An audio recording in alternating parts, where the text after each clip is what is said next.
le Sénat, et je vous demande d'accueillir chaleureusement celle qui vous accueille, la présidente du Sénat, Christine Defraigne, sous vos applaudissements.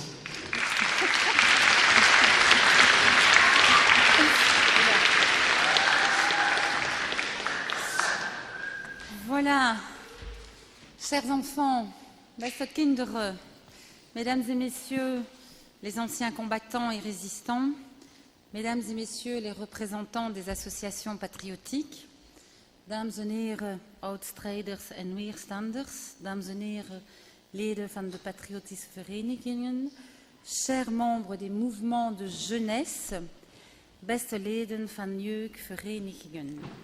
Et donc c'est évidemment, comme chaque année, avec une immense joie que je vous souhaite à toutes et à tous la bienvenue ici au Sénat, au cœur même de nos institutions démocratiques, et ce, bien sûr, à l'occasion de la commémoration de l'armistice de 1918.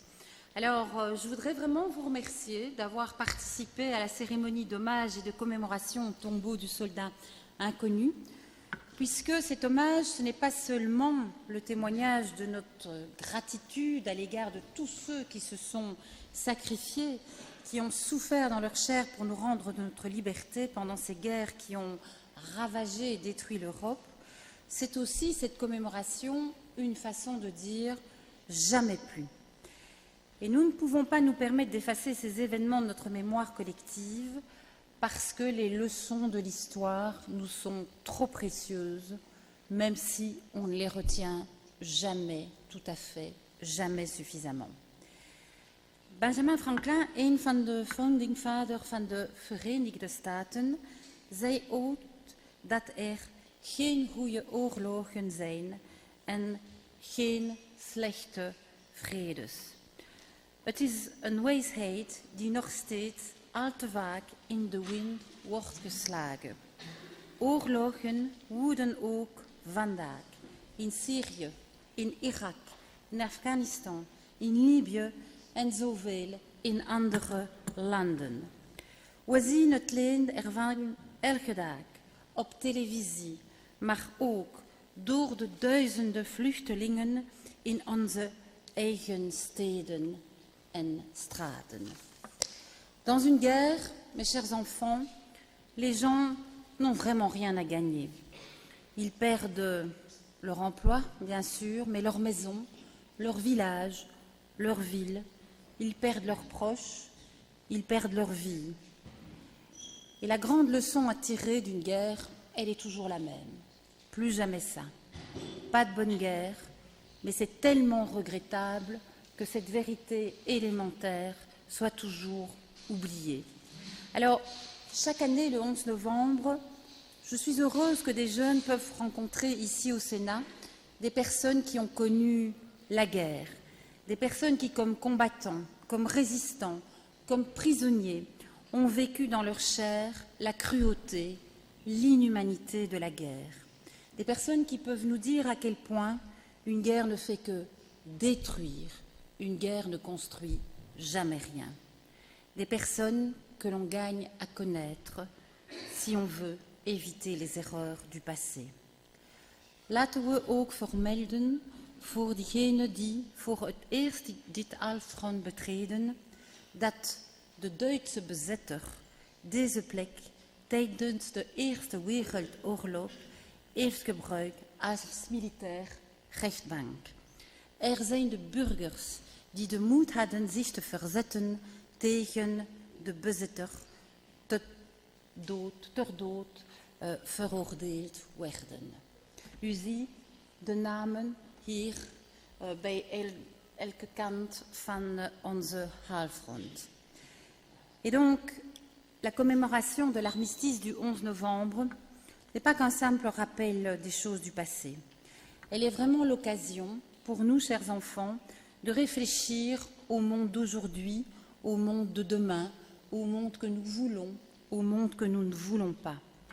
Le véritable enjeu, ce sont les valeurs pour lesquelles nos parents, nos grands-parents, nos arrière-grands-parents se sont battus et qui demeurent encore aujourd'hui les piliers de Säulen van onze gezelschap. Les valeurs de liberté, d'égalité, de tolérance qui ont été attaqués, massacrés et qui sont encore aujourd'hui mis à mal. Et donc, l'année passée, nous nous faisions la réflexion, avec Walid notamment, que les enfants étaient très, très intéressés, très passionnés. Et donc nous étions le 11 novembre et nous nous disions quand même, cette commémoration, ça leur parle. 2 jours après, 13 novembre, attentat à Paris. Les attentats terroristes aussi dans notre pays, à Zaventem, à Bruxelles, nous ont aussi cruellement rappelé cette réalité. Et certains continuent aujourd'hui encore à privilégier la violence aveugle au détriment du dialogue. L'intolérance n'est pas un spectre du passé, c'est une menace bien réelle. La liberté et l'égalité ne peuvent jamais, jamais, entendez-vous, être tenues pour acquises une bonne fois pour tout. Ik vind het daarom ook zo belangrijk dat deze ontmoeting tussen jongeren en hen die die oorlog van nabij hebben beleefd, elke jaar plaatsvindt in onze Senaat. De Senaat is een parlement, een assemblée. Een assemblée is letterlijk een samenkomst van mensen. Dit is een plaats van dialoog, een forum waarin ieder ongewapend en vredevol voor zijn mening kan opkomen. Dit is de plaats waar ieder zijn opvattingen onbevreesd verdedigt en anderen ook hun opvattingen laat verdedigen met wederzijds respect en luisterbereidheid. Dit is het hart van die andere grote waarden waarvoor onze oudstrijders hebben gestreden, de démocratie. La vocation d'une assemblée parlementaire, c'est de réunir les personnes par-delà les clivages linguistiques, par-delà les générations. C'est aussi jeter des ponts entre passé, présent et futur pour que nous tirions les leçons que les générations précédentes ont souvent apprises en payant le prix fort pour que ces générations ne tombent jamais dans l'oubli. L'attention constante que nous portons à leur courage et aux sacrifices qu'elles ont consentis est sans doute la meilleure façon de leur témoigner notre reconnaissance et de consolider, autant que faire se peut, la démocratie de demain. Dames en heren, ik wens u een zeer verrijkend en vruchtbaar débat. Ik heb geen twijfel daarover. Et c'est avec plaisir que je vais céder la parole à Walid et à Jonas Meulart, nos maîtres de cérémonie aujourd'hui. Écoutez bien tout ce qu'ils ont à vous raconter et à vous proposer. Bon après-midi. Merci à Christine Defrane, présidente de ce Sénat, qui vous accueille. Soyez donc les bienvenus dans ce lieu chargé d'histoire, un hémicycle symbole de cette liberté, ce droit fondamental que nous commémorons depuis maintenant bientôt plus d'un siècle avec vous, ici, 11 novembre. 11 novembre, symbole de mémoire d'une guerre qui a marqué les esprits, Jonas. De Grote Oorlog wordt die wel genoemd. Hè? De Eerste Wereldoorlog, de Grote Oorlog. Dat was niet omdat er zoveel mensen zijn gesneuveld, meer dan 8 miljoen mensen, kunnen jullie zich dat voorstellen, maar omdat het voor het eerst was dat er zoveel landen meededen. En eigenlijk werd er tussen 2 grote kampen gevochten. Je had de geallieerden aan de ene kant, en dat waren uiteraard Frankrijk, Groot-Brittannië en Rusland. En aan de andere kant had je de centrale mogendheden, uiteraard Duitsland, maar ook Hongarije en Oostenrijk. En het was eigenlijk tussen die 2 grote kampen dat er een geweldig grote en verschrikkelijke oorlog werd uitgevochten. Et c'est à Rotonde, ce 11 novembre 1918, à 5h15, dans le wagon-restaurant du Maréchal Foch, que fut signé donc ce fameux armistice. L'armistice que nous célébrons tous les 11 novembre et qui mit fin à cette guerre atroce et meurtrière qui fit de nombreuses victimes durant 4 années. Waarom zitten we hier? Want het is inderdaad al bijna 100 jaar geleden. En jullie vragen zich misschien af, waarom moeten we hier bijna 100 jaar later nog eens opnieuw zitten? Wel, de bedoeling is om het niet te vergeten. De bedoeling is dat we hier blijven zitten, dat we kransen neerleggen voor de mensen die gestorven zijn, dat we de helden blijven onthouden en dat we zo'n belangrijke dag als vandaag gebruiken om uit onze fouten te leren. Want zoiets mag inderdaad nooit meer gebeuren. C'est donc la reconnaissance d'un pays tout entier à l'égard de ces morts tombés pendant la guerre et depuis cette Première Guerre mondiale. Nous saluons d'ailleurs les anciens combattants, il y en a quelques-uns ici parmi nous, on aura l'occasion de parler également avec un résistant, quelqu'un qui a vécu la guerre de près. On vous demande également de les saluer, de les applaudir bien fort en ce 11 novembre.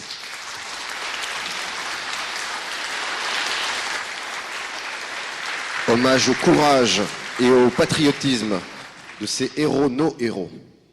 Ja, ik ben heel blij dat zij er weer kunnen bij zijn dit jaar, maar ik ben eigenlijk ook heel trots en blij dat de jongeren er weer bij zijn dit jaar. En jullie zijn ook massaal weer gekomen. Elke provincie heeft 1 klas van een school afgevaardigd. En dit jaar zijn dat uit Waals-Brabant l'École de l'Amitié. Welkom. Uit Brussel l'École primaire de Eembeek. Uit Luik l'École communale de la Clouze. Uit Limburg de Vrije Basisschool de Kieviet. Uit Hasselt is dat. En uit West-Vlaanderen de gemeentelijke basisschool uit Kortrijk. En ook... Welkom. Ah, bah, c'est bien, maar ça. ook de mensen daarboven, de luchtkadetten, ook jullie zijn absoluut hartelijk welkom om hier vandaag te zijn. Het is een mooi moment om stil te staan bij iets wat inderdaad al bijna 100 jaar geleden is. En dat is nogal ver van ons bed tegenwoordig. Omdat er ook niemand meer is om ons daaraan te herinneren. Er is niemand nog die leeft van toen. Gelukkig zijn er nog een aantal mensen die uit een Tweede Wereldoorlog nog bij zijn. Daar gaat straks meneer Kopitis-Walland een getuigenis over brengen. En het gevaarlijke is, als het zo lang geleden is, dat we het vergeten. En nochtans mogen we dat niet vergeten. We mogen niet vergeten dat er ook op dit moment oorlog wordt gevoerd, bijvoorbeeld in Syrië, dat daar kinderen worden vermoord. En daarom is deze dag zo belangrijk. En daarom zijn wij wel zo blij dat jullie er ook dit jaar weer bij zijn. En effet, l'actualité nous le rappelle, il faut impérativement favoriser la compréhension de notre histoire, votre histoire, cette histoire commune, car Jonas le disait, depuis maintenant 2008, il n'y a plus aucun survivant de cette Première Guerre mondiale, et désormais c'est notamment aux enseignants et aux acteurs de la communauté éducative qui accompagnent tous ces jeunes, eh bien qu'il faut assumer ce devoir de transmission. Cette transmission, nous allons tenter de comprendre cette histoire à travers les différents témoignages que nous avons, juste pour que l'histoire et la mémoire soient bien imprégnées dans nos têtes. Hein, les enfants, il y avait tout à l'heure là-bas, les enfants qui se posent des questions par rapport aux guerres que nous connaissons encore aujourd'hui, et on aura l'occasion de revenir sur l'histoire qui ne se répète pas, mais qui est dans la continuité avec un de nos intervenants. Aujourd'hui, Jonas, nous souhaitons faire passer un message que vous allez perpétuer puisque vous êtes le futur, vous qui êtes ici, et ce message, Jonas, c'est... Dit mag nooit meer gebeuren. Plus jamais ça. Pouvez vous applaudir déjà.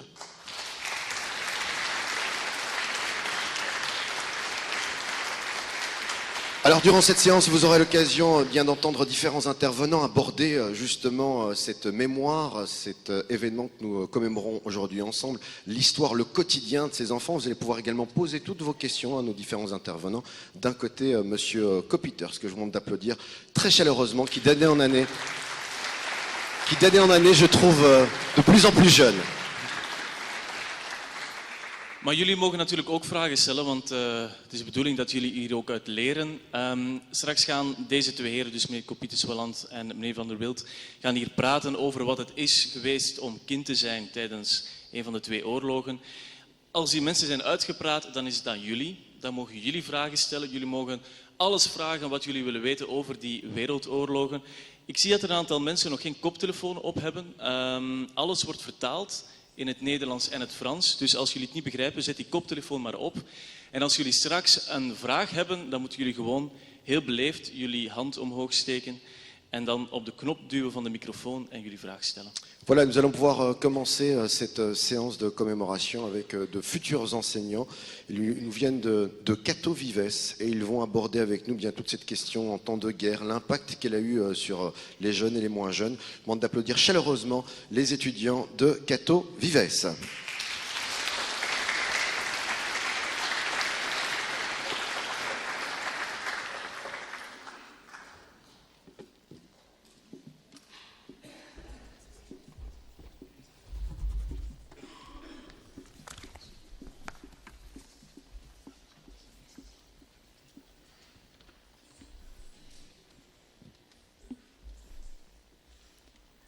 Een doodgewone morgen in november.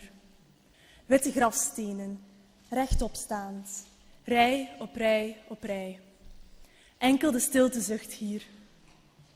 Grijze grafstenen, ingekleurd met de Belgische vlag. Rechtop staand, rij op rij op rij. Herinneringen aan een oorlog die vaders onder de wapens riep. Herinneringen aan een oorlog die het landschap verwondde. Zichtbare littekens doen nog steeds pijn. Ingestorte loopgraven, met water gevulde kraters, met mos begroeide bunkers.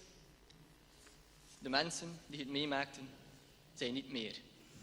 De herinnering is er nog wel.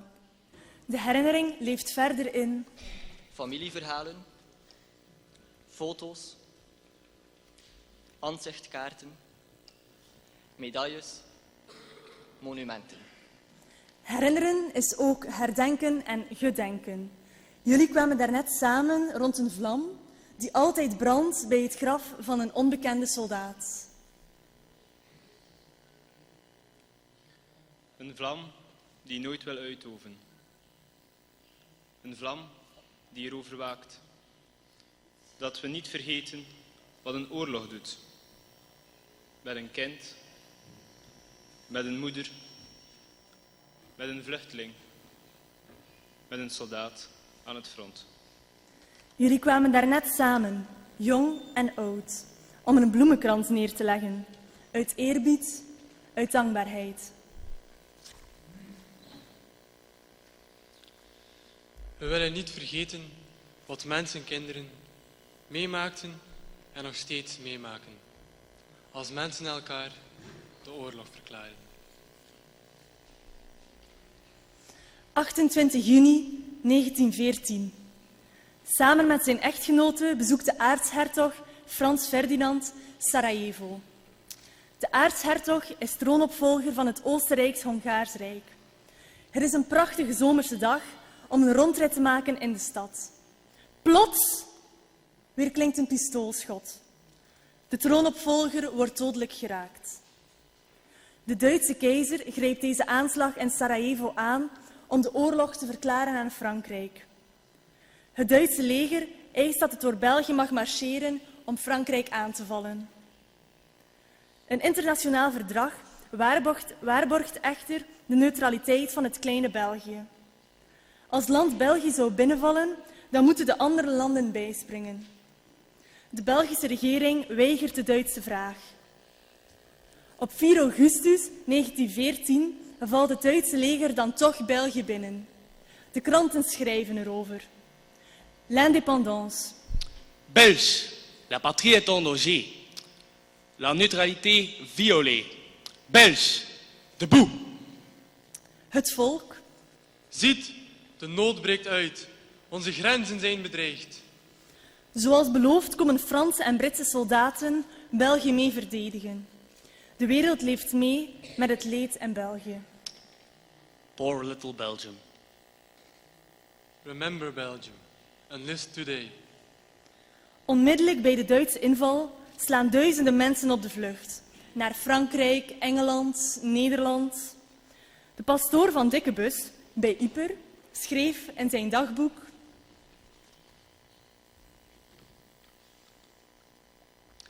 Rond 10 uur komen de eerste vluchtelingen toe.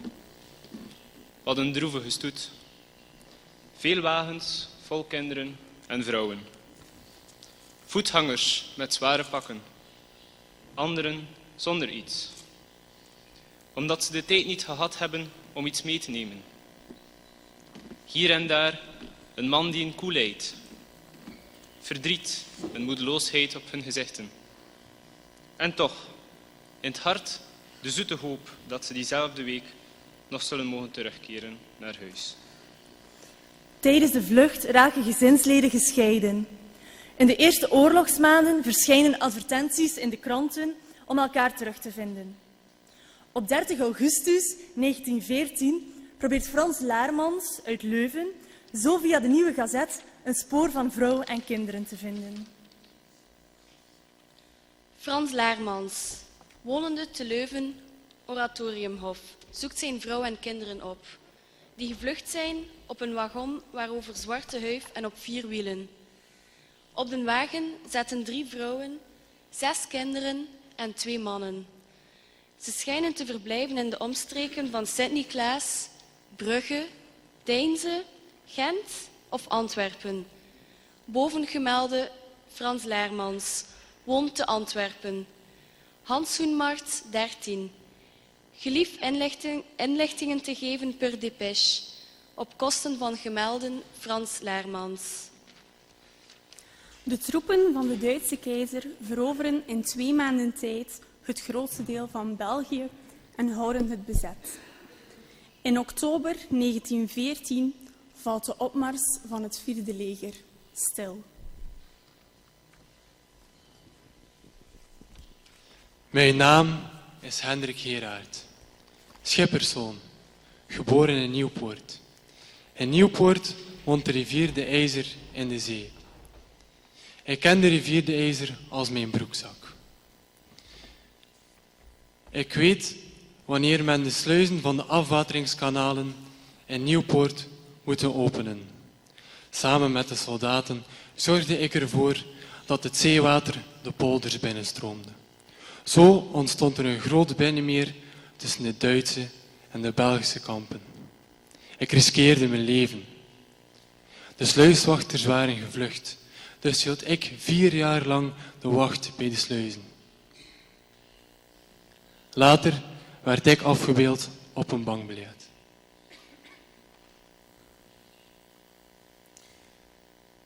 Les armées ennemies se font face dans le Westhoek.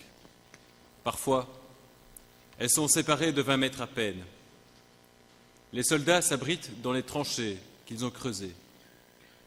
Ces tranchées seront souvent leur tombe.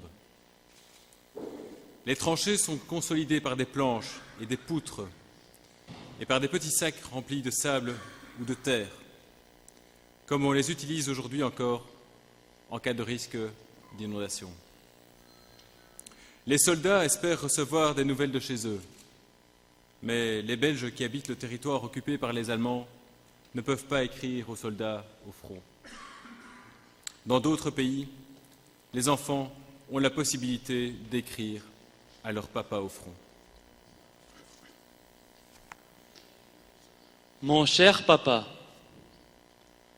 comme je voudrais être ta petite souris, mon papa bien aimé, je me lèverai dans ta poche. Et comme ça, tu aurais une certaine consolation lorsque tu as du chagrin. Malgré que je sois bien petite, je vois bien que mon papa ne revient pas très vite. Je vais à l'école tous les lundis et je suis sage pour que tu sois heureux lorsque tu rentreras. Ta petite fille qui t'envoie 1000 bisous, Coralie. Le roi Albert Ier et la reine Élisabeth habitent La Panne, dans la dernière petite partie de Belgique restée inoccupée. Un jour, la reine Élisabeth reçoit une carte d'une petite fille qui, elle aussi, est réfugiée à La Panne. Madame la reine, des petites filles de mon âge m'ont dit que Saint Nicolas était arrivé d'Angleterre à La Panne, chez nous. Comme nous sommes des réfugiés, il n'est pas venu. Ne voudriez-vous pas lui causer pour moi? J'ai 6 ans et demi. Recevez, Madame la Reine, l'hommage respectueux de mon attachement filial. Marguerite van Steenkeste, Villa Petit Pousset, 86, boulevard de Dunkerque-La Panne. Le monde entier est entraîné dans cette guerre. Les enfants du pays n'en reviennent pas de voir tous ces soldats de couleur issus des 5 continents. Des hommes venus d'Afghanistan, d'Algérie, d'Amérique, d'Australie,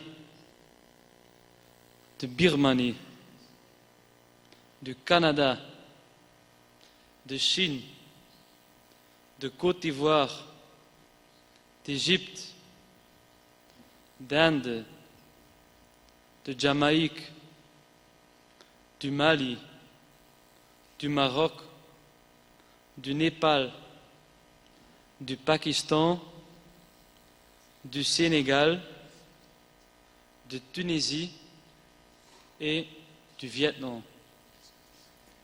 Des hommes dont la langue et les chants se sont tus au combat. Des hommes dont un nombre important ne rentreront jamais chez eux. Des hommes dont le nom restera gravé sur une tombe blanche ou sur le mur des disparus. 4 années durant, les armées tiennent leur position. Une offensive est lancée de temps en temps, parfois au gaz. Des milliers de jeunes perdent la vie pour conquérir un peu de terrain. C'est le cas lors de la bataille de Passchendaele. Le 31 juillet 1917, les Britanniques, Canadiens, Australiens et Néo-Zélandais lancent une offensive contre les positions allemandes. Les Alliés gagnent 2 kilomètres de terrain en 3 jours, puis les combats s'enlisent. En un mois, on dénombre déjà 125 000 morts et blessés. La pluie et la boue ont momentanément raison des combats, jusqu'à ce que le temps devienne plus sec. Le 6 novembre 1917, Passchendaele tombe enfin aux mains britanniques. Au total, la bataille de Passchendaele aura coûté la vie à quelque 450 000 personnes. 450 000, autant que les populations de Gand et Charleroi réunies. Tout ça pour gagner 8 kilomètres de terrain. Le soldat poète anglais Sassoon écrira en novembre 1918 « We died in hell. They called it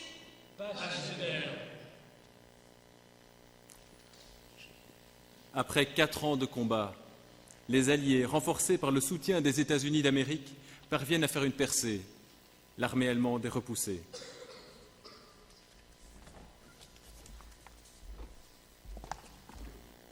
Emiel Seltschotter is onderwijzer in de gemeentelijke jongensschool van Alvringen bij Rijksmuiden.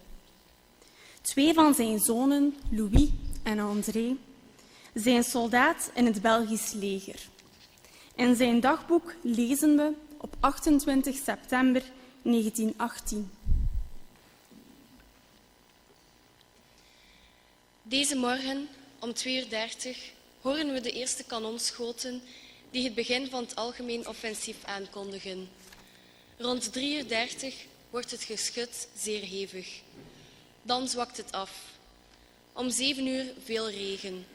Dat duurt tot 9 uur. De eerste berichten van het front zijn bemoedigend.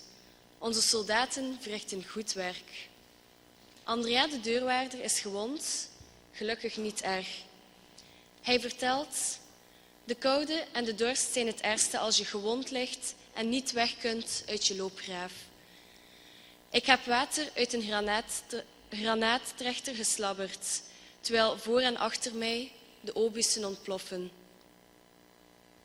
Op 2 november, Allerzielen, lezen we: overal onder het puin liggen de lijken in de nu vreselijk stille frontstreek. Er is veel rouw en treurnis. Schrijfwerk gedaan voor de school, geschreven om schoolgerief.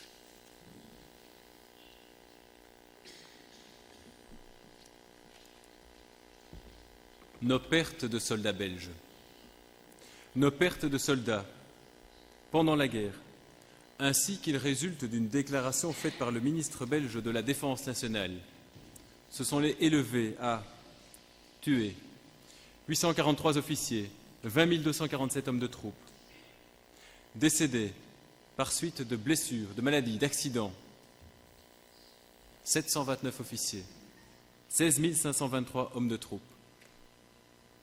disparus, 33 officiers, 2 881 hommes de troupes, soit au total 1605 officiers, 39 651 hommes de troupe. Novembre 1918. Dans la commune française de Compiègne, à 80 km au nord-est de Paris, 2 trains se rejoignent dans une clairière. Dans l'un, une poignée de généraux allemands. Dans l'autre, les Alliés. Le 11 novembre, à l'aube, les Allemands signent les conditions de l'armistice. En ce 11e jour du 11e mois de l'année 1918, à 11 heures, les armes se taisent.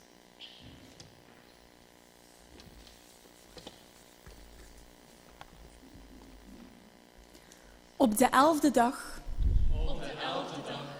van de 11e maand van het jaar 1918 om 11 uur zwijgen de wapens.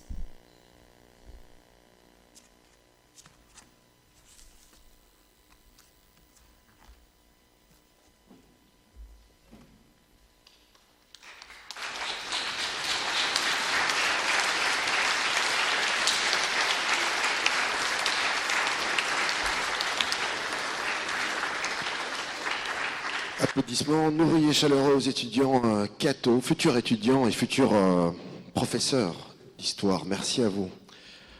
Jonas, nous allons maintenant laisser nos intervenants s'exprimer. Vous aurez l'occasion, dans un instant, de poser toutes vos questions. Nous allons nous intéresser, dans un premier temps, à l'histoire de monsieur Thierry Copiter-Spuitum, que je vous demande d'applaudir et qui va venir nous rejoindre, qui nous racontera dans un instant, venez, qui nous racontera dans un instant son histoire d'enfant. Vous pouvez venir et vous pouvez nous suivre. Il viendra nous raconter son histoire d'enfant durant la Seconde Guerre mondiale. Prenez mon bras. Allez, c'est parti. En meneer Van der Wilt, u mag er ook komen staan. Conservator van het fort van Breendonk, Olivier Van der Wilt dus, die komt vertellen over hoe het was om als kind in de Eerste Wereldoorlog te leven. Alors, le temps qu'il s'installe, voilà, on met en place tout ça, les belles petites chaises. Et nous allons démarrer avec bien l'histoire et le quotidien, la vie quotidienne en Belgique, d'enfants qui ont plus ou moins votre âge. Avec... on s'installe là. Voilà, parfait.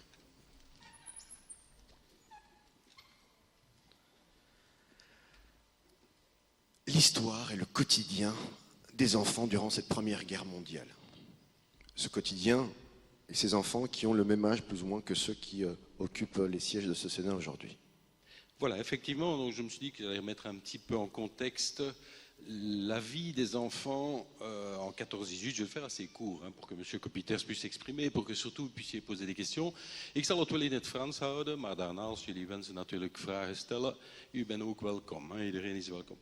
Donc, en ce qui concerne la vie en Belgique occupée, juste pour info, donc la Belgique est découpée en 3 et je vais m'attarder 2 secondes sur le village de Willebroek, petite ville de 7-8 000 habitants, je la connais un peu puisque j'y travaille depuis 13 ans, qui est donc à la limite de 2 zones militaires allemandes. Comment se passe la vie quotidienne dans ce genre d'endroit? Déjà, il faut vous faire en tant qu'enfant un nouvel uniforme.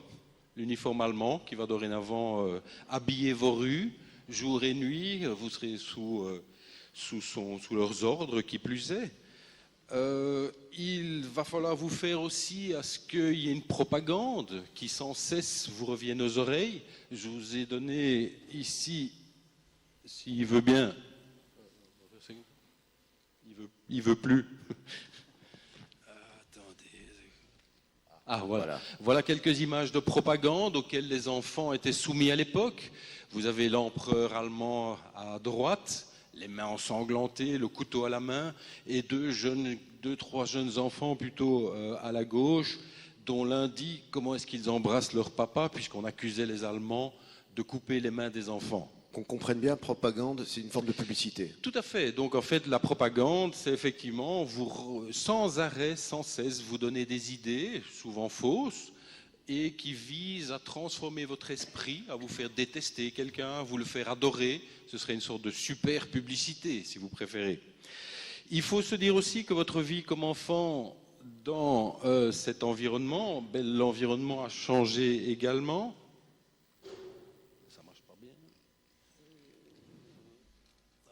Votre environnement a changé, les maisons sont détruites. Voilà quelques vues du village de Willebroek, le petit pont surélevé, les débris des combats tout autour, l'église dont le toit s'est effondré. On reviendra plus tard sur le Westhoek, sur la partie évidemment occidentale de la Belgique. Vous allez donc, comme je vous l'avais dit, apprendre à vivre en tant qu'enfant avec tous ces nouveaux uniformes, des gens qui vont parfois occuper votre maison, qui vont venir habiter chez vous. C'est ce qu'on appelle le casernement. Voilà un billet de logement. On est toujours à Willebroek et vous voyez que le bourgmestre annonce à vos parents que dorénavant, un sous-officier habitera chez vous. Et vous serez prié d'accueillir cet officier, de le nourrir, de le loger dans votre maison. Vous n'êtes plus tout à fait chez vous. Constatez qu'à l'époque, tout est encore en français, même si nous sommes en Flandre. Il y a aussi la pauvreté, évidemment. On perd son travail, votre père est parti à la guerre, éventuellement, votre maman va devoir le compenser, va devoir travailler à sa place, mais néanmoins, il n'y a plus du travail pour tout le monde.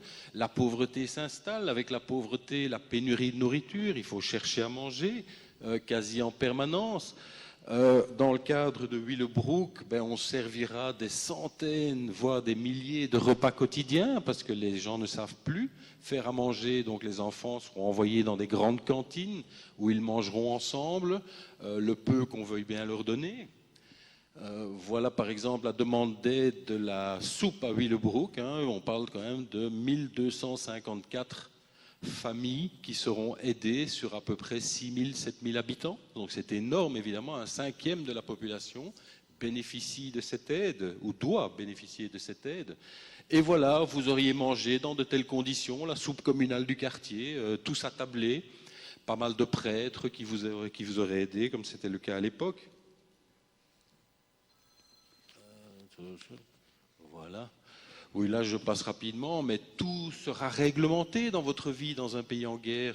Le prix des pommes de terre va augmenter, il va devenir impayable, donc on va y avoir du marché noir. Le marché noir, c'est-à-dire qu'on va essayer de vendre en dessous du manteau à des prix très élevés. Donc l'occupant va fixer des prix maximaux. Donc tout va être réglementé en permanence. Vous n'aurez plus aucune liberté dans un pays en guerre, bien évidemment, et a fortiori dans un pays occupé. On va même créer une nouvelle monnaie, la monnaie de Willebroek. Chaque ville aura sa monnaie. Notez que de nos jours, on recommence à créer des petites monnaies locales dans les nouvelles économies bio, appelons-les comme ça, mais ça se fait de plus en plus.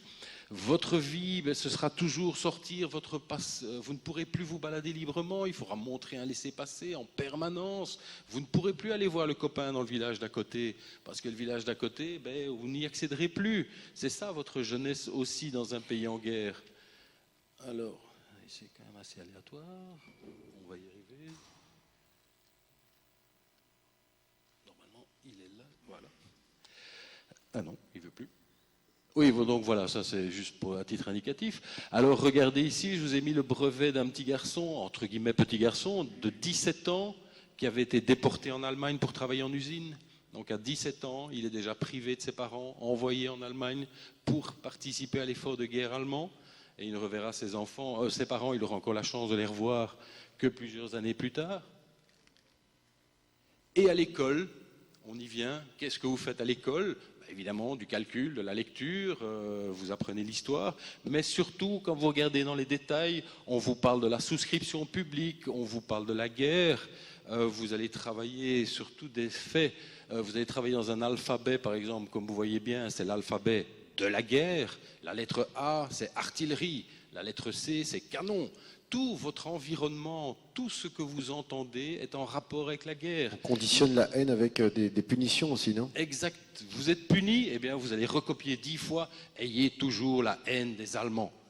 Imaginez si sans arrêt on vous demande de recopier ça à la fin de la guerre, vous détestez les Allemands. Réellement. Et vous pouvez mettre à la place des Allemands, les Français, les Autrichiens, tout ce que vous voulez, hein. Et vous remplit le crâne sans cesse. Même les bandes dessinées, c'est Bécassine pendant la guerre. C'est pas très moderne comme bande dessinée, mais enfin bon, nous sommes en 1914.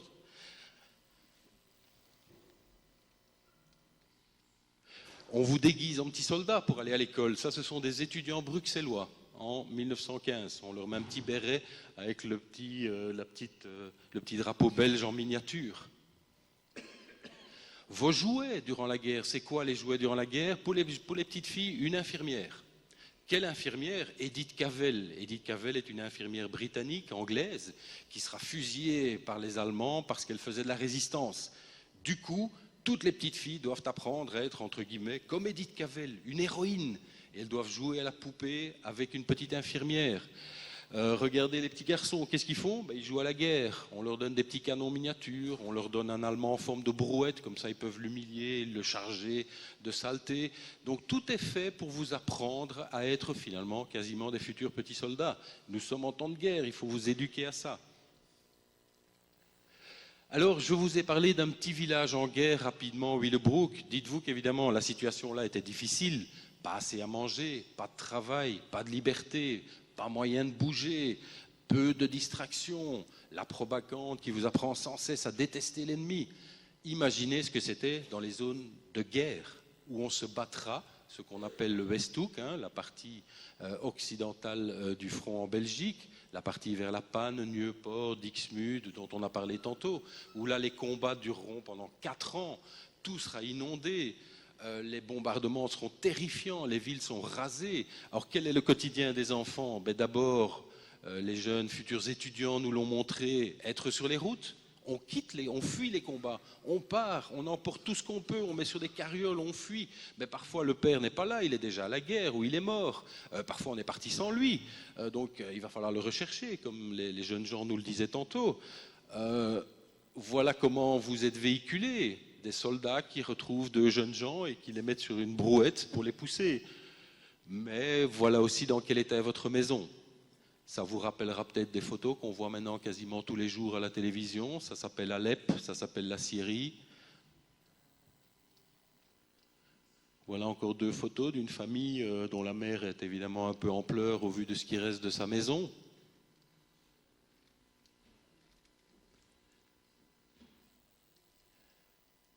Voilà encore une petite photo, j'en montre juste 2, 3 comme ça. La soupe populaire. Imaginez que vous avez un peu de la chance d'ouvrir un congélateur, d'ouvrir un frigo, d'y trouver de la nourriture, d'aller dans la grande surface faire vos courses. Comparer, c'était moins sympa. Mais dites-vous qu'aujourd'hui, encore maintenant, 2016, dans les pays en guerre, c'est comme ça qu'on mange. C'est aussi comme ça qu'on mange. On n'oublie pas l'école, on refait des écoles, des baraques en bois, ce qu'on appelle les Noodwoning, les maisons du fond roi Albert, j'y arriverai. Où on a des professeurs militaires qui essayent quand même de continuer à vous éduquer, mais imaginez la difficulté de cette éducation. Et néanmoins, c'est la dernière image que je voulais garder. Regardez, ils jouent, elles s'amusent, ces jeunes filles, même dans un pays en guerre, même à quelques kilomètres du front probablement, où on entendait peut-être le canon, elles réussissent encore à rire. Et je voulais terminer cette très courte évocation sur ce point positif quand même. Une image positive et avant de vous donner la parole, avant de vous écouter répondre aux questions des jeunes et des moins jeunes, Olivier van der Wild, on va, Jonas, inviter deux étudiants, deux élèves qui vont venir nous raconter, nous lire une lettre d'enfants qui ont vécu la guerre. Pour commencer, avant d'accueillir un autre enfant, on va commencer par une jeune demoiselle, elle s'appelle Maëlle, elle vient de l'école communale de la Clouze à Liège. Je demande de l'applaudir, s'il vous plaît. Maëlle de Barcy.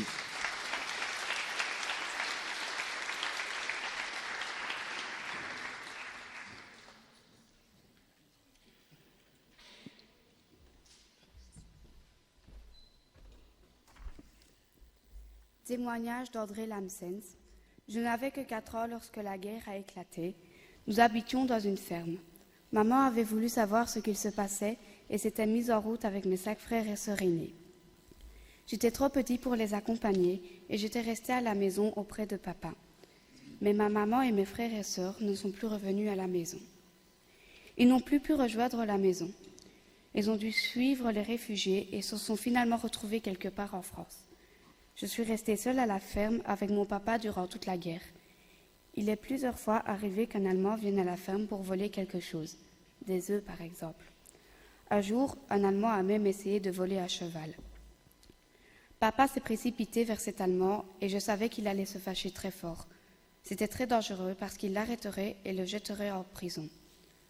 À chaque fois, je commençais à pleurer très fort pour détourner l'attention et ça marchait. Les Allemands avaient pitié du petit bonhomme que j'étais. Savez-vous comment ma maman a appris que nous étions toujours en vie? À la Libération, un journaliste avait pris une photo de moi et de mon papa près d'un cheval. Cette photo est parue dans un journal français et ma maman l'a vue. Ce fut le premier signe de vie en 4 ans. À son retour, je n'ai pas reconnu ma maman. J'avais 4 ans lors de son départ et 8 à son retour. « Tu n'es pas ma maman », lui avais-je crié. Merci. Maëlle, que vous pouvez applaudir, elle nous vient de Liège. Ce sont un des 4 témoignages que vous allez entendre aujourd'hui. Un autre témoignage, Jonas, tout de suite. Témoignage d'une autre enfant. Ja, we gaan meteen een tweede getuigenis bijroepen. Jonas Jutten uit Hasselt. Die mag komen. Et il est là, juste derrière toi. Ah. On ne le voit pas.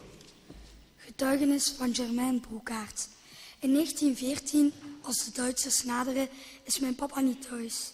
Hij is in Frankrijk voor zijn werk. Hij werkt daar op een boerderij als seizoensarbeider. En we hebben al een hele tijd niets meer van hem gehoord. Op 19 oktober nemen de Duitsers Roeselaar in. Soldaten komen ons huis binnen. We moeten naar buiten, zeggen ze. En ze bedreigen ons met de punt van hun bajonet. Onze buren staan ook al buiten. Allemaal moeten we onze handen in de lucht steken. Dan gieten de Duitsers benzine uit en steken onze huizen in brand. Die Duitsers doen zo raar, ik denk dat ze dronken zijn. Andere soldaten komen hen weghalen om elders nog meer huizen in brand te steken. We waren straatarm tijdens de oorlog. Mijn broers, mijn zus en ik hadden elk 1 kledingstuk. Als het vuil was en mama het moest wassen, dan zat er niets anders op dan gewoon in bed te blijven liggen tot het weer droog was. Schoenen hadden we niet. We droegen gewoon onze pantoffels om naar buiten te gaan, ook in de winter. 2 jaar na de inval van de Duitsers zijn we uit de stad weggevlucht. Wij, dat zijn mijn moeder, mijn broers Michel en Albert en mijn zusje Jean. Van onze papa hebben we al 2 jaar geen nieuws. We hebben toen zo'n honger geleden dat we toch maar naar Roeselaar zijn teruggekeerd. Daar hadden we tenminste nog wat te eten. Maar na een tijdje zijn we weer gevlucht, nu met de trein naar Frankrijk. Op een dag klopte er iemand met het uniform, iemand aan onze voordeur. Een vreemde man in het uniform van het Belgische leger. Het was onze vader. We hadden hem in geen 6 jaar gezien of gehoord. Dankjewel, Jonas. Merci, Jonas. Un autre texte dans un instant, mais on va vous donner la parole, on va vous donner la possibilité de poser des questions à notre historien présent aujourd'hui, des questions en rapport avec la guerre, avec ce que vous avez déjà entendu. Qui souhaite poser une première question? Olivier van der Wild. Qui a une question? La plus difficile, c'est toujours la première. Je veux bien me lancer. Vous voulez que je me lance? On parle de la résistance des enfants, de la résistance, on en parlera dans un instant avec M. Kopiters. Le quotidien de ces enfants, est-ce qu'il est le même que ceux que nous voyons aujourd'hui à travers les réseaux sociaux et à travers ce que la télé nous renvoie comme image de la guerre? Est-ce que la guerre de l'époque est la même que celle d'aujourd'hui? Alors la guerre n'est probablement pas la même, mais l'horreur de la guerre est très certainement la même. Donc je pense que la vie des enfants dans la guerre est toujours un enfer, est toujours une horreur. Elle l'est tout autant pour les adultes, hein. Simplement elle est peut-être encore plus violente de nos jours. Il ne faut pas oublier juste une chose, c'est qu'en 14-18, la guerre est encore quelque chose d'assez circonscrit aux militaires. On se bat sur le front, les civils sont des pertes collatérales, c'est très à la mode, hein, des pertes hélas non prévisibles, alors que maintenant, je pense qu'hélas, les civils sont devenus aussi des cibles en tant que telles. On parle de boucliers humains, on parle de viols de femmes assez régulièrement. Les enfants sont utilisés dans la guerre comme vraiment également des boucliers humains. Donc je pense que l'horreur de la guerre est universelle, hélas, personne ne peut en douter, que le sort des enfants reste abominable dans toute guerre, quel qu'il soit. Alors, des questions. Je regarde à gauche, à droite, à gauche. Qui a une question de l'histoire? Vous savez déjà tout, ou presque. Ah, il y a une petite question là quelque part, et c'est la première. Où ça? Ah, là. Ah, c'est moi. On t'écoute. En français ou en néerlandais, c'est comme tu veux. Tu appuies juste sur le petit bouton. Je mag het ook in het Nederlands vragen. Voilà. Die rode knopje. Ja. Hadden ze vroeger ook fototoestellen? Want van waar hebben ze die foto's dan? Zij hadden wel natuurlijk fototoestellen toen. Hè. Fotografie werd gecreëerd einde van de 19e eeuw, als ik me niet vergis, met de lumière, onder andere voor de film en de bewegende beelden. Dus hadden ze wel foto. Er bestond toen, al die zwarte en witte foto's zijn afkomstig van le Centre Cinématographique de la Force Terrestre. Dat was dus militaire fotografen, die waren al bezig om te fotograferen. Er waren foto's, denk ik, sinds 1860 al, van de Secessieoorlog in de Verenigde Staten. Vanaf die moment hebben wij wel foto's al. En soms luchtfoto's zelf, hè. Dat was een nieuwe uitvinding, maar we hebben ook luchtfoto's van steden zoals Diksmuiden, Hyper enzovoort, waar we kunnen wel ontdekken die zijn totaal vernield. Autre question, là-bas. Mademoiselle. Dites-moi. Pourquoi devions-nous fuir? Alors, parce qu'on fuit toujours son ennemi, parce qu'on en a peur. Donc toutes les guerres entraînent des exodes. On appelle ça à l'époque les exodes. Aujourd'hui, on dira réfugiés, tout simplement. Mais le processus est exactement le même. On a peur. Alors, la Première Guerre mondiale, dans l'invasion allemande, a été marquée par quelques villes martyrs. Des villes comme Dinant, Louvain, Aarschot, Dendermonde, Tamine. Donc, lorsque les troupes allemandes arrivent dans certaines villes, elles y commettent des massacres. C'est le cas de Dinant, par exemple. Il y a 678 morts, femmes, enfants, vieillards sont tués parce que les Allemands ont eu peur aussi, disent-ils. On les a attaqués, donc ils se vengent. Et tout ça fait que le peuple fuit devant l'avancée des troupes. Il ne faut pas oublier que souvent le papa n'est plus là non plus. Il n'est plus là pour défendre la famille, donc la famille fuit. Se met sur les routes de l'Exode et elle est poussée de plus en plus loin en fonction du front. Et la fin de l'histoire, ben, c'est évidemment le Westhoek, la fin de la petite partie de la Belgique non occupée, et pas mal de Belges iront alors s'installer derrière les lignes en France, jusqu'à Caen, la ville de France, ou bien certains reviendront chez eux par la force des choses. Et je dirais que là aussi, comme disait M. Walid tantôt, c'est un parallèle avec aujourd'hui. Vous avez vu la guerre en Syrie, la guerre en Irak, eh bien, ça amène évidemment un exode. Les gens n'ont pas envie de mourir sous les bombes. Hein. Personne n'a envie de mourir sous les bombes. On parle de guerre, on parle de réfugiés, des mots qui résonnent encore aujourd'hui, même à travers les photos que vous nous montrez. Elles ont plus que jamais un impact et une résonance dans notre quotidien. Il y a encore deux questions qu'on va prendre. Là, juste là.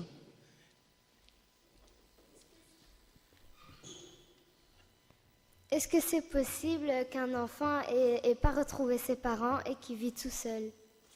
Il y en a de très nombreux qui ne retrouveront jamais leurs parents. On les appellera les orphelins de guerre. Il y en aura d'autres guerres. Je sais que Monsieur Eiken n'est pas ici. Edmond Eiken, il est probablement dans la chambre de l'autre côté du bâtiment. Il est lui aussi orphelin de la Seconde Guerre mondiale, 1940-45. Il a perdu son papa à la guerre et donc voilà, il aura appris à vivre sans. Et il y aura comme ça à la fin de la Seconde Guerre mondiale, il n'y a plus de survivants, comme Walid le disait tantôt, de 14-18. Mais par rapport à la Seconde Guerre mondiale, énormément de mamans prendront dorénavant le double rôle du papa et de la maman, parce qu'il fallait vivre dans le souvenir du papa qui était mort au combat ou à la guerre, mais il fallait continuer à vivre, à éduquer ses enfants. Et pour les orphelins, comment ça se passait? Il y a eu un service des orphelins qui a été créé. Hein, on les a en France, on appelle ça les pupilles de la nation. Donc c'est l'État qui va remplacer le père quelque part, 9 fois sur 10 financièrement évidemment. Allez, encore une question là. Pourquoi les hommes, comme dans nos rêves, qui s'entraident et qui s'aiment, pourquoi est-ce qu'ils s'amusent à faire la guerre? Enfin, ils s'amusent pas forcément, mais pourquoi est-ce qu'ils déclenchent des guerres comme ça? Excellente question. Alors, soit on va sortir les sacs de couchage pour passer la nuit ici, soit on va y répondre très brièvement. Là, on est dans l'âme humaine. Voilà, on se bat pourquoi? Parce qu'on croit qu'on est le plus fort, parce que on veut avoir plus d'argent, parce qu'on estime que l'autre nous est inférieur et qu'il faut l'exterminer. Voilà, les raisons sont hélas infinies et là on n'a vraiment pas le temps d'en discuter. C'est des questions philosophiques autour desquelles on peut, et vous êtes cette génération qui allait porter cette paix, ce message et cette envie de ne pas faire la guerre et justement trouver d'autres solutions que celles des armes. On va poursuivre, je sais qu'il y a plein de questions, mais on ne va pas prendre de retard. On va s'intéresser à l'histoire de M. Kopiters. Il nous parlera de son enfance durant la guerre. On reviendra à vos questions dans un instant. Mais avant cela, je vais inviter Basile de Cox, qui nous vient d'une école et qui va lui aussi nous lire un texte. L'école de l'amitié à Limal. Basile Dox, s'il veut bien. C'est toi, Basile. On peut t'applaudir.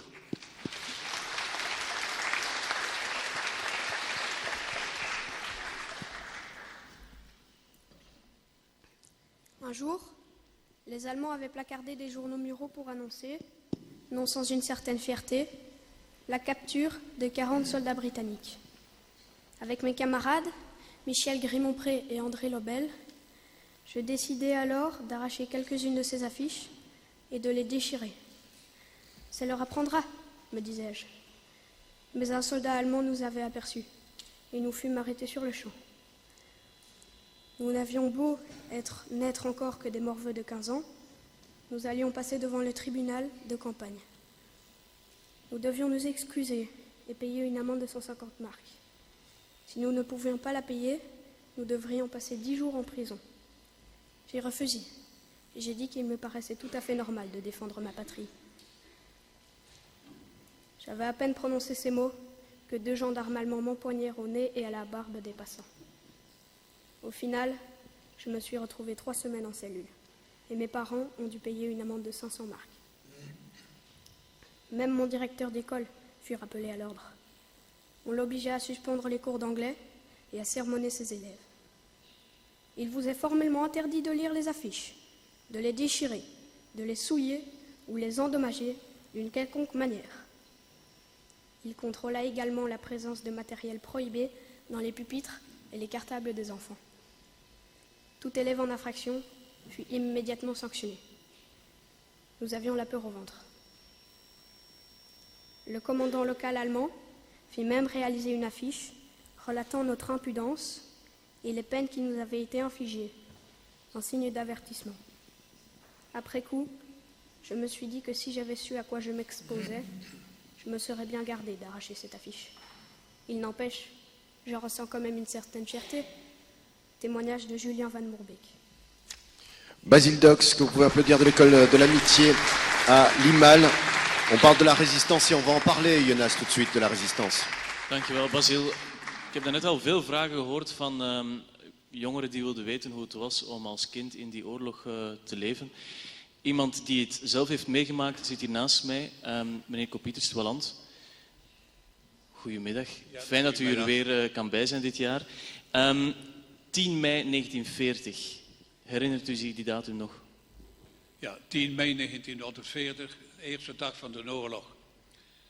Ik was maar amper 13 jaar, dus leeftijd van enkel van die kinderen die hier aanwezig zijn. En om 5 uur in de morgen was een vliegplein in Knokke die door de Duitsers gebombardeerd werd. Dus zonder verwettiging zijn wij aangevallen door de vijand. En al de vliegmachines die bestonden in Knokke zijn allemaal vernield geweest. Daarmee, 5 uur in de morgen, wisten wij zeker en vast dat oorlog was. Was nog niet verklaard, want de Duitsers hebben maar de verklaring in de loop van de dag gedaan. U wist echt van niets? Geen waarschuwing op de radio? Niets? Geen enkele waarschuwing of niets.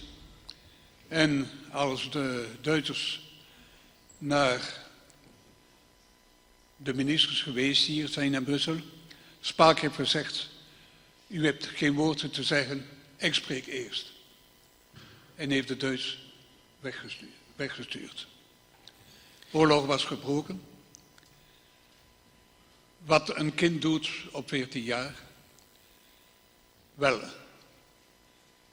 ik zal mijn verhaal vertellen, maar dit verhaal vindt u bijna overal bij al de oud-strijders die hier aanwezig zijn, die gelijkaardig situaties beleefd hebben. Dus sorry voor onze overschrijders. Ik zal misschien iets herhalen dat ik over een paar jaar al hier in de Senaat verteld heb. In 40. Weerstand. Hoe komt u in de weerstand? U komt in de weerstand door opstand tegen de bezetters. Wat doet u dan? Heel wat. Wapen verbergen. Houden, aan 13 jaar, zijt u geen chef van de weerstand, u bent maar een simpel soldaat. De wacht houden bij vergadering van de weerstandsleiders. Boodschappen overbrengen van de een naar de ander. Publiciteit houden. Van alles. Ja, deed u dat al op uw 13, 14 jaar in de weerstand gaan? Wanneer bent u voor het eerst begonnen daaraan? Wat dat ik mee begonnen ben, ja, dat was al iets later zelfs. Ik zal nu een verhaal geven van 41. In 41 hebben wij een verzetsgroep die door de Gestapo gezocht was. En die mensen zijn door Edgar de Sadler en mijn vader, alle twee chef van de luchtbescherming, passieve luchtbescherming. Dat is nu dus de gelijkaarder van la protection civile, civiel bescherming. En in die omstandigheden konden zij 's nachts ook op straat zijn. Want op zondaling was verkeer volledig stil en verboden in de straten. Dus met de fietsen kon zij links en rechts verkeren.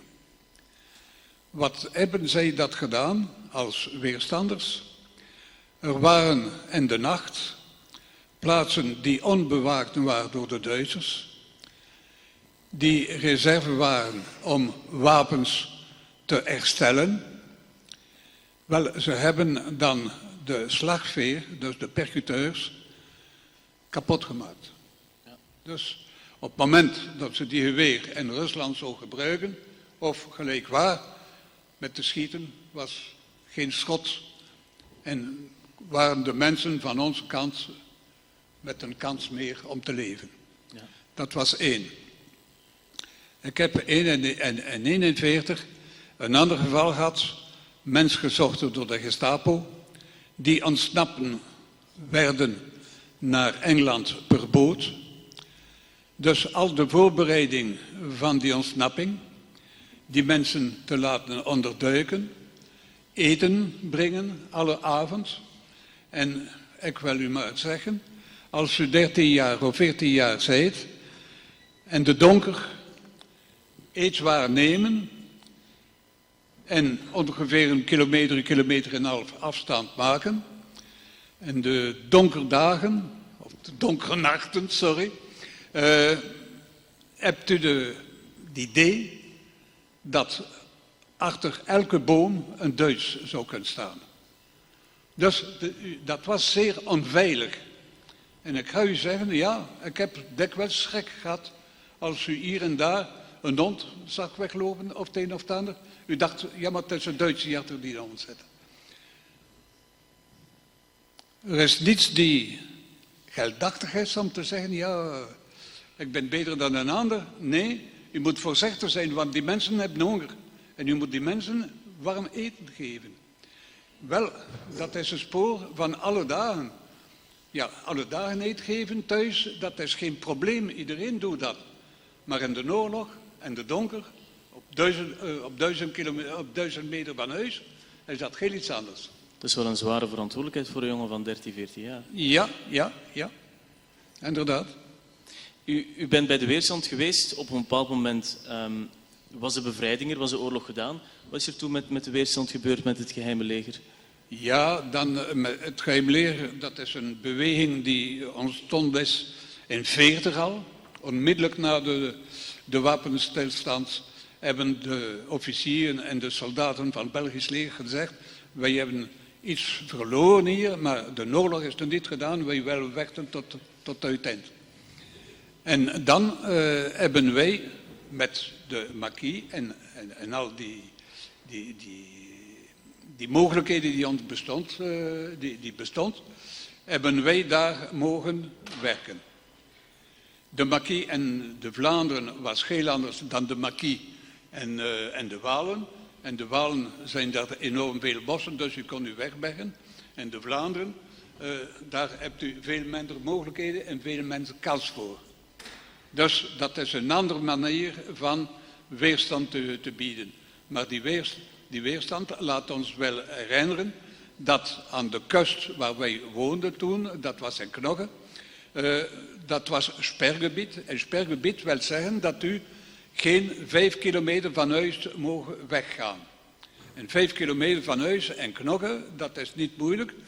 De helft van die cirkel, dat was al de zee. Een kwart was Nederland, dus er bleef maar een kwart van die cirkel over om te kunnen bewegen. Zelfs als wij naar school moesten gaan, dat was met een sein, met een cachette van de veldcommandatour om te mogen naar school gaan naar Brugge, die 20 kilometer daarvan was. U was een jaar of 18 toen de oorlog gedaan was. Wat bent u dan gaan doen? Ja, op 17 jaar heb ik mij aangegeven als oorlogsrebel met de bevrijding. Ja. En dan heb ik verder gegaan. En wat heeft u dan gedaan? Ja, wij hebben de bezetting van Duitsland gedaan met verschillende eenheden. Ik wil zeggen, verschillende eenheden van de oorlogsrebels zijn in Duitsland natuurlijk geweest. Zelfs tot in Tsjechoslowakije hebben ze gevochten.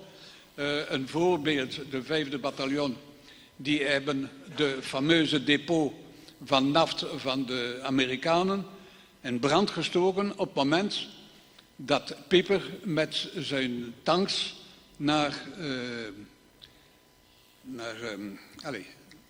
de Maas kwam. Dus een aanval naar Antwerpen toe. Hadden de Pijpers tanken naft genoeg, die waren naar Antwerpen. En had de oorlog misschien een ander spoor gekregen. Ja. En nu bent u eigenlijk, zit u hier jaar na jaar als oud-strijder. Wat doet u voor de oud-strijders eigenlijk?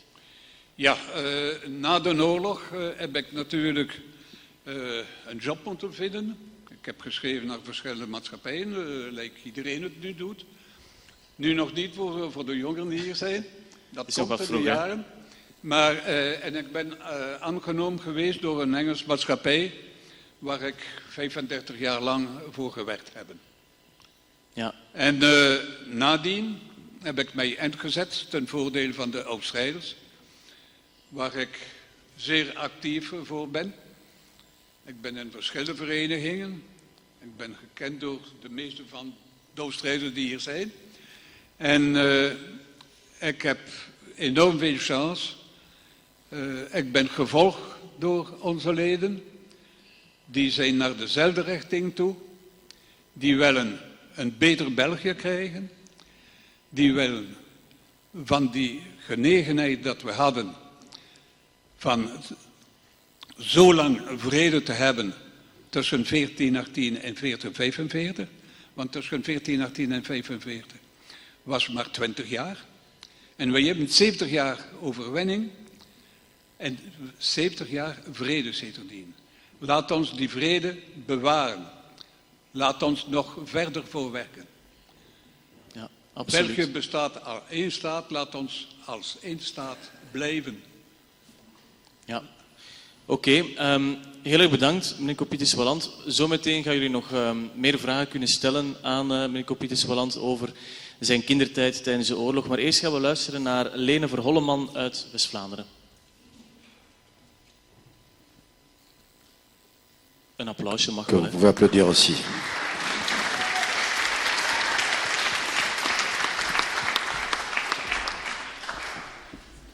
De getuigenis van Maurice de Blanc. Tijdens de oorlog bleef ik op de boerderij in de Kortewegestraat wonen. Samen met mijn ouders en mijn broers stond ik in de buurt van een Duitse veldkeuken, maar ook een wc in open lucht. Weet je hoe ze die wc's maakten? Ze klopten palen in de grond en daartussen legden ze een lange stok. 's Morgens stroopten ze hun soldatenbroek en hun lange witte onderbroek af en zaten dan met hun bloot achterste over die stok hun behoefte te doen. Allemaal netjes naast elkaar. Ze maakten er iets gezelligs van. De ene zat de krant te lezen, een andere een pijp te roken of wat te kletsen. En ze zaten er lang. Als de hoop onder hen te groot werd, verplaatsten we de toiletstok wat. Met mijn broers en ik, we hadden allemaal zitten afloeren en ze hadden het grootste plezier. Op een dag kregen we een prachtig idee. Als we nu de stok een beetje zouden doorzagen. Zo gezegd, zo gedaan. De eerste keer dat de soldaten op straat moesten gaan marcheren, zagen we stiekem een stok half door. 's Morgens lagen we al vroeg achter de haag te loeren. En inderdaad, de ene Duitser na de andere kwam op de stok zitten. Maar er gebeurde niks, tot een dikke hoofdman erbij kwam. En ineens krak, de stok midden door. Al die Duitsers met hun achterste kaken in hun eigen, je weet wel, gevloek, getier, lelijke woorden, we verdwenen zo rap als de bliksem. We zijn die dag maar uit de buurt gebleven van de Duitsers. Maar iedere keer dat we ze aankeken, schoten we in de lach. Een verhaal uit het leven gegrepen. Dankjewel, Nela.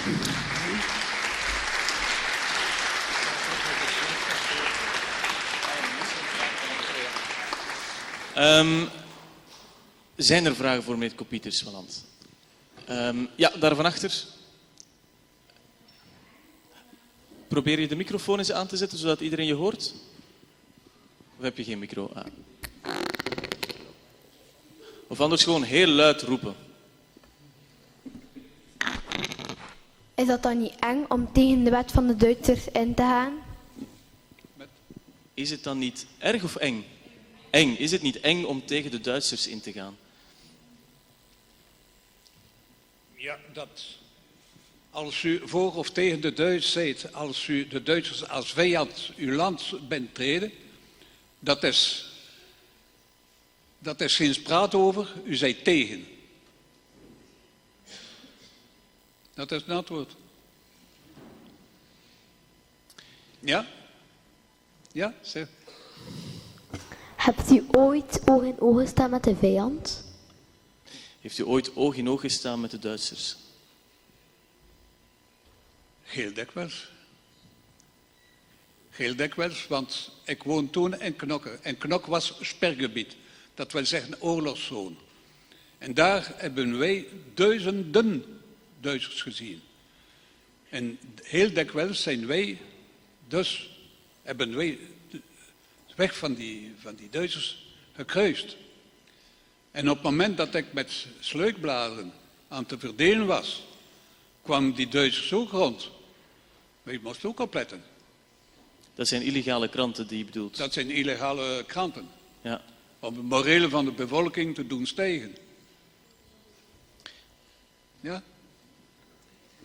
Est-ce que vous avez combattu un Allemand? Non, je n'ai jamais dû abattre qui que ce soit. Il y a moyen de combattre en tuant les personnes. Et si des situations se profilent, il faut le faire. C'est lui ou vous, un des deux. Parce qu'il y a deux revolvers qui sont, ou deux canons qui sont l'un contre l'autre. C'est le premier qui tire qui abat l'autre. Misschien is iemand uit die kant daar, uit Limburg. Ja. Ja. Zeg het maar. Beetje luider. Ton micro. Voilà. Deze. Ja. Maar als je zo'n Duitser tegenkwam, zei die dan iets tegen u of zei die helemaal niks? Als je een Duitser tegenkwam, zegde die dan iets tegen jou of zwegen jullie? Nu of toen? Toen, hè? Ja. Toen. Ja. Nee, wij spraken dood en foto niet met de Duitsers. Wij wouden met de Duitsers niet spreken. Ah, oké. Ja, meisje ernaast? Zijn jullie gevlucht in de oorlog toen? Zijn jullie gevlucht of bleven jullie in Knokke? Nee, dat is een ander verhaal. Het is wel aan het begin van de oorlog. Wij zijn gevlucht naar Frankrijk. Maar door het feit dat de Duitse tanken van Guderian, dus panzergeneraal van het Duits leger, die panzers van de 3e generatie had, was zij naar Sedan en de weg naar Frankrijk was afgesloten. Wie dat aan onze kant was, dat was generaal de Gaulle met de panzer van een generatie van oorlog 1418, die natuurlijk niet kon strijden tegen de Duitse tanken. Het is daarvoor dat de Duitsers eigenlijk zo gemakkelijk gevochten hebben. Nu, de vlucht naar Frankrijk is gestopt geweest aan de Belgische grens. Daar zijn wij gestopt geweest. En wij hebben op die periode Dunkerque 3 weken zien branden met enorm veel wolken boven Dunkerque. Wij hebben op die periode het eind van de oorlog van 40, dus 28 mei, daar gepasseerd. En op die periode hebben wij de Engelsen zien terug naar Engeland inschepen om te vluchten. En dankzij het Belgisch leger die zodanig goed gevochten heeft, hebben de Engelsen kunnen inschepen om terug naar Engeland te gaan en de oorlog verder te voeren. 2 dernières questions encore, Jonas.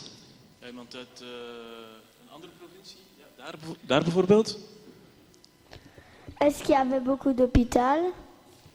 Il y avait beaucoup d'hôpitaux. Beaucoup d'hôpitaux. Oui, les Allemands avaient des hôpitaux.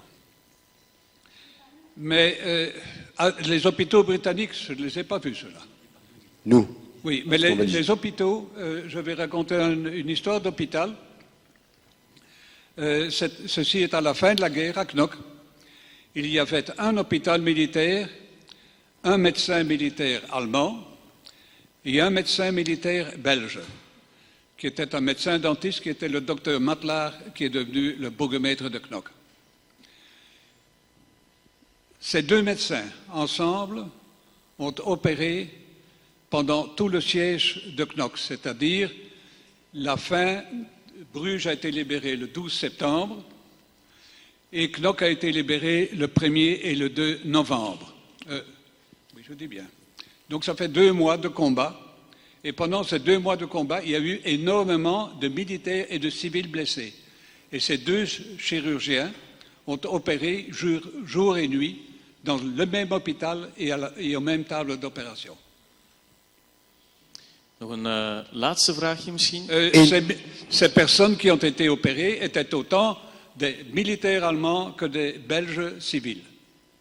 Énormément de questions pour M. Kopiters et pour Olivier van der Wilt cet après-midi. Une toute dernière question, je sais que ça va faire des frustrations, vous aurez l'occasion peut-être de les rencontrer tout à l'heure. Une dernière question, Jonas? Een laatste vraag. Welke provincie hebben we nog niet gehad? Waals-Brabant, denk ik. Hè? Ja.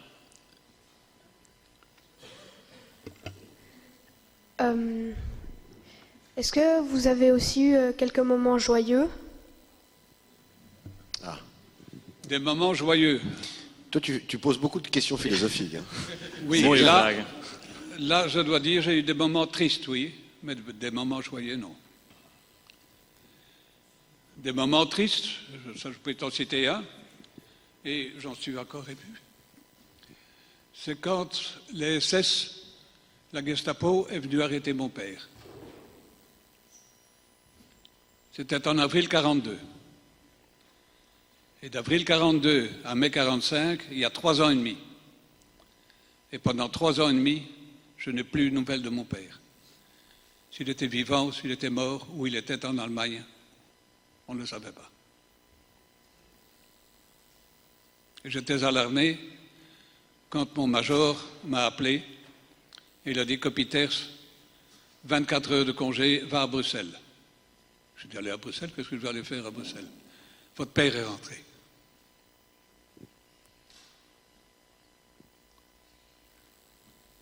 C'est terrible. Voilà la bonne nouvelle. Énormément d'émotions. L'espoir à travers cette commémoration et l'après-midi va se poursuivre avec eh bien des rencontres et des activités pour tous les jeunes présents ici au Sénat. On vous remercie chacune d'être venus poser vos questions. Monsieur Kopiters, qui souhaite encore ajouter quelque chose? Une toute dernière question. Je voudrais remercier la présidente du Sénat qui nous donne l'occasion d'être ici. Elle a d'autres occupations pour l'instant, mais je voudrais que vous à soyez Liège pour faire la même les chose. témoins de la salle pour la remercier de nous avoir reçus aujourd'hui.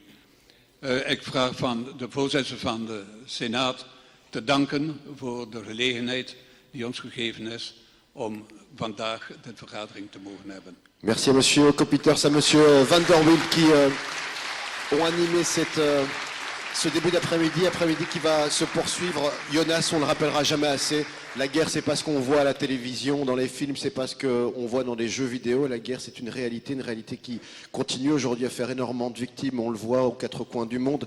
On parle de guerre, de réfugiés, des mots qui résonnent encore aujourd'hui à travers le témoignage de monsieur Kopiters, à travers bien l'histoire de ce quotidien de ces jeunes qui ont vécu cette guerre 14-18. Il y a un message, et ce message, je voudrais, vous qui êtes les ambassadeurs aujourd'hui de votre génération dans le futur, plus jamais ça, c'est ce qu'on a envie de faire passer comme message une fois de plus. En als nog jongen mij vragen willen stellen, ik sta ter beschikking hier naast. En u mag gelijk welke vraag stellen. Donc voilà. Je me tiens à votre disposition.